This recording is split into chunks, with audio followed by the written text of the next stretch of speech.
What's going on, gamers? We got an interesting article here on N4G.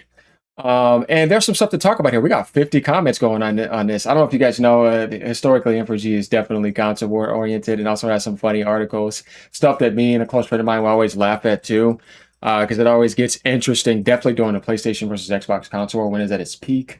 It was definitely Ponyland for the longest. Not to say that there still isn't a lot of that, but it definitely gets funny. So here's an article here written by a guy who likes Xbox, though, and it gets heated. Okay, so he says, does the console war even matter anymore? It depends on how you look at it, because it's not like consoles died off. Nintendo's still holding a record. Sony's just broke some records in Europe and are doing well, so their end is fine. Microsoft is obviously not doing well. Then we see some Next Playground come in, but that's not really much. Steam Machine is a lot around the corner, though that's not a console, but it's a console-like experience, and being a PC, obviously. So this says, does the console war still matter? A look at Xbox's strategy, PlayStation's approach, and why gaming is no longer just about consoles. Or so here's my thing. Like, and I love all brands. I still love the Xbox brand in ways, and the memories that it left. I feel like when something is not going well for an Xbox fanboy, they try to make it seem like things don't matter anymore, as if like they were the foothold when they weren't. But they still were an important piece, and their publishing is still very important for other platforms. So it's still about consoles in a lot of ways. Nintendo Switch 2 is incredibly important. PlayStation is incredibly important. That $650 deal and that $399 deal for the holiday, which broke records, is incredibly important in these hard crisis times with PC prices getting insane. And PC coming into the living room for a console-like experience in a way is extremely important. Not from necessarily a mainstream perspective, but from more like, I have an option outside of Windows 11, which I don't like. I have a Proton OS, you know what I mean? Where it's like, yes, you know what I mean? I can have a PC experience that is not based off of Windows 11, even with the Steam Machine. I think that's a nice thing about it that a lot of people are going to like with the Proton DB. So I'm like, yeah, you know what? I'm all for that. Just like I like the fact that Apple has its OS and it doesn't have to be Windows. Though that's a little bit different, but hey, those M4 and M3 chips, I took a look at them. Like, they're not too bad, honestly. But my thing is, yes, of course it matters, because with the base of console selling, you have a high install base, and those people go for subscriptions, microtransactions. You know what I mean? Like, it's like me saying that I got 100 and something million people on my platform, which means they all bought that. So I have a base of 100 something to work with. And now I got them spread across multiple ecosystems because they're still in my ecosystem. Obviously, I understand that ecosystem is obviously the pivotal thing, but you have to have an install base to have a healthy ecosystem. Otherwise, if it's just 3 people, how is that really an ecosystem? So we can't really avoid that. And obviously, if he's saying it's no longer just about consoles, well, you're going to be talking about subscriptions and other things that are not just hardware based, because obviously you're not making your money off of hardware like that. But when you have people buying so much of the hardware, it extends into accessories, it extends into subscriptions, it extends into first-party sales, high third-party sales, because you have a huge base. So that stuff is important and critical. Now, this person, before we get into this, because this is going to explain how I knew this article was the way that it was. He says, and this is satire probably and sarcasm. He says, excellent. We haven't had a proper Xbox is actually winning article in a while. Everybody knows that's not happening, but we want their publishing to do well. I mean, I'm not a hater. I don't want to say, yes, I can't wait for to see them do worse. Why would I want that? I don't want any gaming to do bad. Yes, Game Pass hasn't seen any significant growth in 5+ years, despite paying $100 billion to buy up 2 of the world's largest publishers and putting their service on every device that can run it, but is selling half the consoles of the Switch 1. Is actually winning. He's being a smartass, you know that. And ignore the fact that apparently the last Game Pass price hike caused them to lose a third of their ultimate subscribers between people who quit the service or just downgraded, likely contributing to the lowest Call of Duty numbers in 2 generations. That's some good points right here. The truth is, of course, Microsoft is just playing 5D chess so hard that everything that seems like failed decisions is actually just them winning so hard normal people can't see it. He's being sarcastic here when people try to say that, when it's like, you think you're sounding smart, but just stop. You know what I mean? It's like, yeah, that's very true. So we get an even double-edged sword with this post, because we got people that obviously are positive, that probably came from that, and then, people that are thinking that. And, I mean, this is not really necessarily bad. It can happen. This guy gets 0 to 8 when he says, I think competition matters, but the actuality or he says the actual companies themselves are interchangeable. That is to say that the consumers are what matter. Yeah, what's wrong with that? So even if Microsoft isn't in the console space, it's nice to see Valve get in there. What's wrong with that? Someone has to be there besides Sony for their own good and for ours. And I was going to say, well, dude, Nintendo's there. You know what I mean? Mobile's there. Like this guy's going to say, someone has to be there besides Sony. He's like, dude, there's always competition. Nintendo, as we saw, they made them drop the price in Japan, which is good. They got some bundle deals going as well, which is good. That is competition. What do you mean? That was their highest competition that they couldn't never dominate like that. PC, obviously, mobile, streaming, and anything that takes time. The competition doesn't have to be a trillion-dollar company that openly admits trying to spin the competition out of business by controlling the flow of software through buying publishers. Microsoft's competition has had a negative effect on the gaming industry for the last 25 years. Okay, I wouldn't say necessarily the last 25 years, but ever since after the 360, it's definitely negative. But the 360 did a lot for gaming. And so did the Xbox One in a certain sense that was actually good. Game Pass was a good idea, but the way they executed it and the balance they had by dumping everything first party was a mistake. Maybe you could have treated people every once in a while, but yeah, you killed your market with that. So I like the idea of Game Pass, but the way that it fully was executed, no. Sony did the right move. Yeah, the idea of hitting a buy button, and like I said, it just shows that you're incapable of growing. So before we get down to more comments, let's go to this article and see what they have to say here. It says, does a console war matter anymore? And this was written not too long ago. Okay, by John Scar. CNBC's recent article farming Xbox as losing the console race by miles is not wrong on paper. Hardware sales tell a rough story, but the biggest question is whether that race still matters in 2025. Well, 2025 is about to be over with. Of course it matters. Everything matters. We're not gonna say this. No. 2026, there's going to be some crazy things that matter. You have to be very critical about your decisions because the hardware hell is about to hit even harder with this RAM crisis, DRAM crisis, SSD, NAND, GPU prices going up. So you have to be very careful how you price things and what you're going to be doing outside of that. When we talk about subscriptions, first-party publishing, first-party development, third-party deals, money hats, all that stuff's going to be there.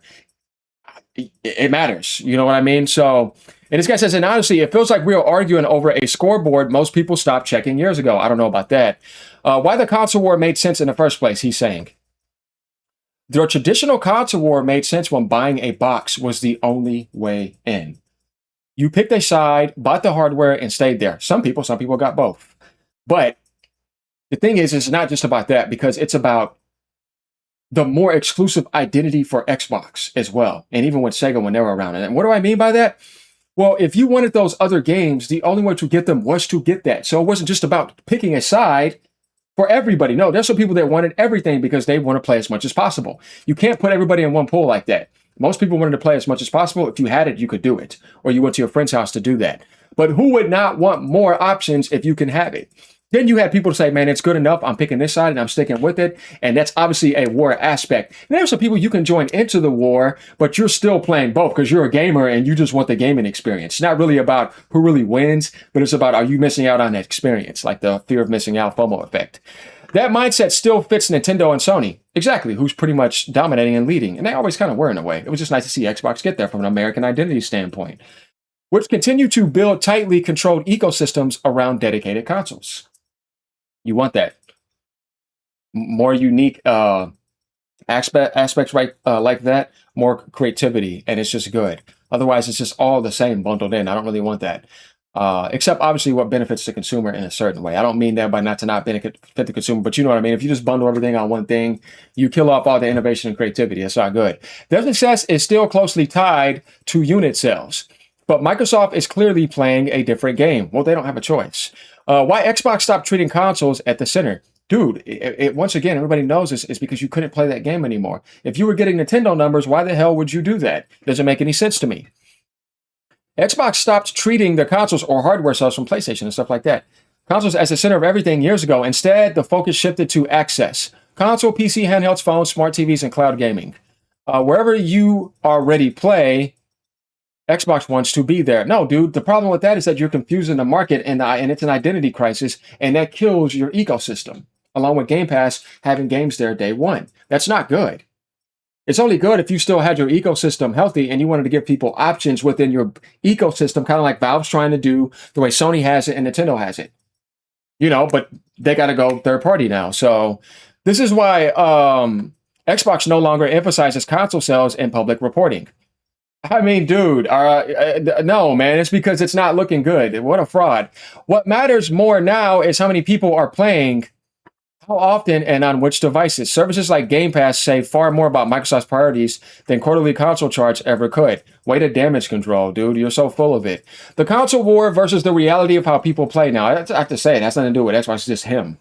Because everybody knows the naked truth now. What's the point? They're just going to see through you. This is where the CNBC farming starts to feel dated. Comparing Xbox console sales directly against PlayStation and Switch assumes all three companies want the same outcome. Dude, if they could still compete and get those numbers and make that money that they're making without needing to spend all those hundreds of billions and fail and have everything down at the lowest denominator, what are you talking about, man? You're just damage controlling. They do not. Sony and Nintendo still need to buy their box to fully commit. Dude, it means they're successful and they don't have to cuck out. Xbox increasingly does not. Yeah, now I see why they said what they said about this guy. When Halo shows up on PlayStation, that is not waving a white flag. Dude, he put on a t-shirt in the wrong way. What are you talking about? I don't have a problem with Halo going to PlayStation, but it means that you can have a powerful exclusive identity that stands on its own, dominating and saying, yeah, this side is still rocking the charts. This game is still good. I'm still watching these teams go back and forth, and we're having a hell of a show here. No, it's boring. It's a blowout. Sit down. It is Xbox saying the walls matter less than they used to because of their side only. You're full of it. That does not mean everything is fine. The layoffs, studio closures, and price increases are real. On top of that, yes, and the way you finish off the year with no rep. Trust has taken hits, and Xbox's messaging has not always been clear. Criticizing the execution is fair. Pretending the strategy does not exist is not. I mean, dude, look. Anybody that's in that position has to do that. Like Sega had to go third party and go everywhere. You say Sega's not doing this game anymore because it's fake. No. That wasn't the case at that time. Why is Valve entering in? You know what I mean? Because it's like, no, dude. It's just they can't do it. There's nothing wrong with admitting that. You'll respect it more when you realize that. And then we can see how things need to go to improve. Not all this nonsense. So this is not me beating down anything. This is me going after his BS. So does the console war still matter in 2025? Yes.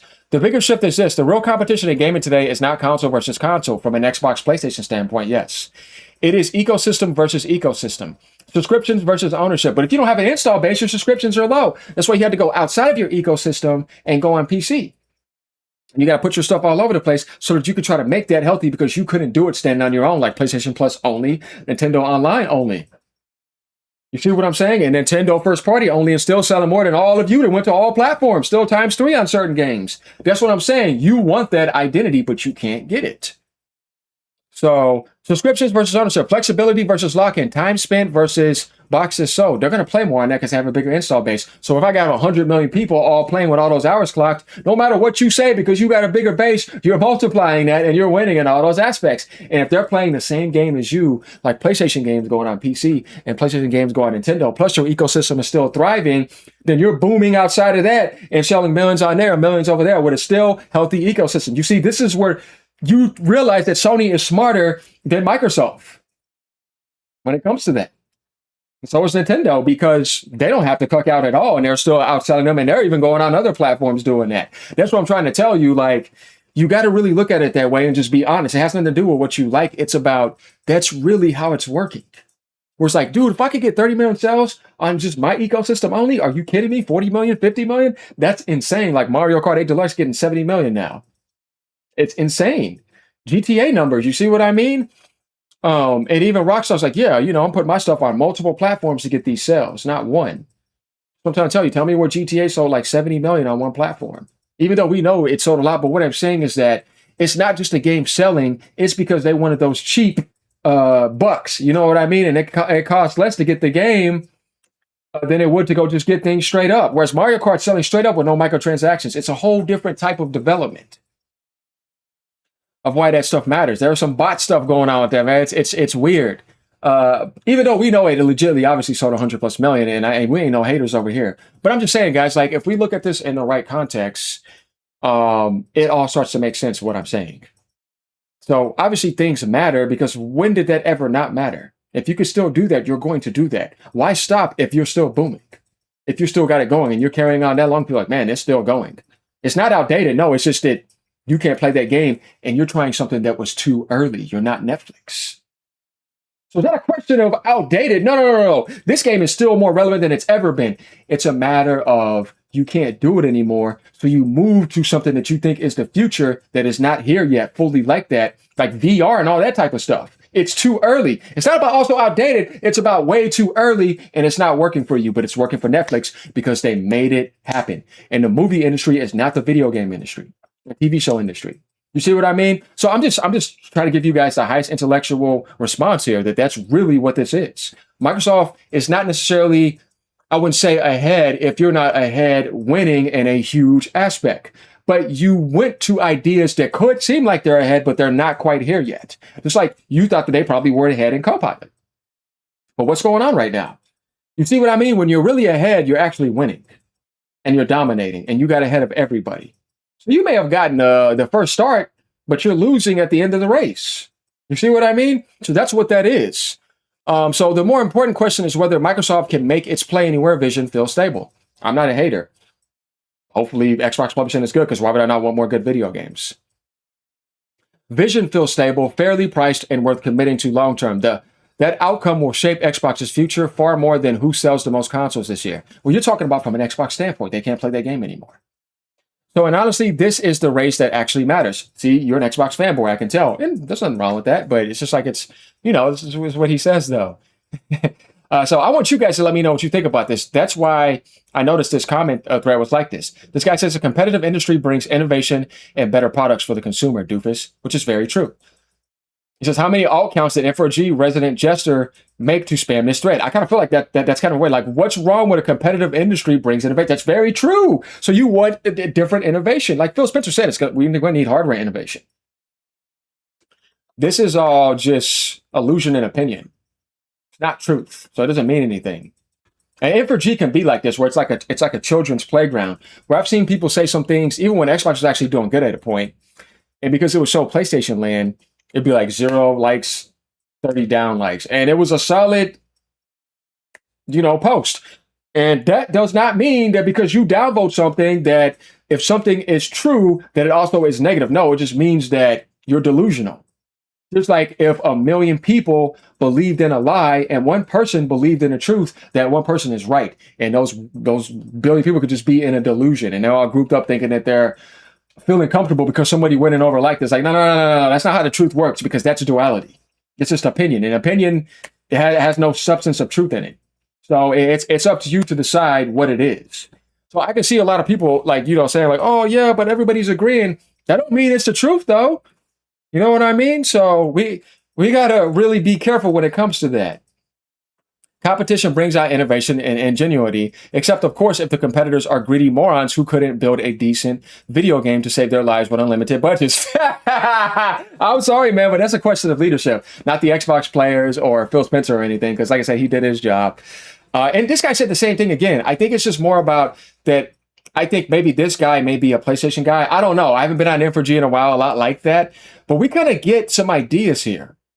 So let me know what you guys think about this. It's a good article that I wanted to bring out, and I wanted to have a discussion about what I thought about console wars compared to what they were saying. And I want you guys to let me know what you think. Leave some comments down below. Peace out, y'all. You know how it is. Keeping it creative for y'all, bringing you 3 episodes a day. Yeah, we're doing this.